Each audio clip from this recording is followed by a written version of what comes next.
Jangan lupa klik tombol subscribe karena klik tombol subscribe itu gratis.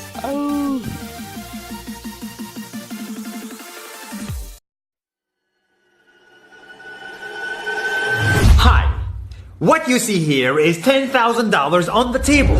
You can take this money as a loan, but I will charge you a little bit of interest rate. Like most people, you take the money and you go buy a nice car.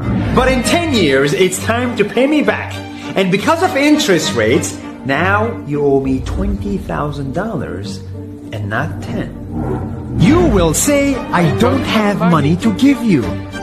And if you don't, I take your car and a piece of your house.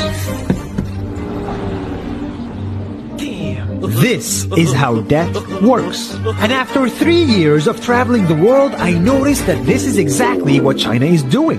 For example, take the small island nation of Sri Lanka. This developing country needs money and China has a lot of it. So Sri Lanka took billions of dollars in Chinese loans. It was easy money just there to be taken. And with that, they built skyscrapers, highways, airports, and shipping ports. The country grew and prospered. But few years later, this easy money came with interest rates, and Sri Lanka was so much in debt that it couldn't pay back China its money. And the only way out was to give China control of what they had built. In other words, Sri Lanka lost a piece of its home to China because of debt. This is the Chinese money trap. And it's a real thing I saw all over the world.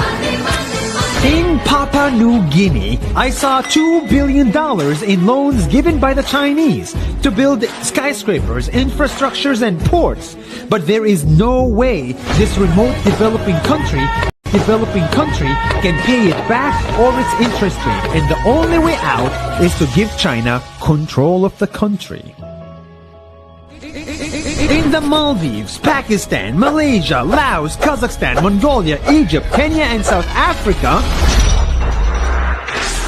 the same thing is happening, and many countries are struggling to pay back Chinese loans. If you look closely, all these infrastructure projects like highways, ports, and bridges connect to China through the sea or through the land to form something far bigger, far more powerful than just a bridge. A new Silk Road. The world is already made by China, and I think slowly it will be owned by China. Don't get me wrong. Building bridges, ports, highways, and airports is a great thing for the people and the country. But they come at a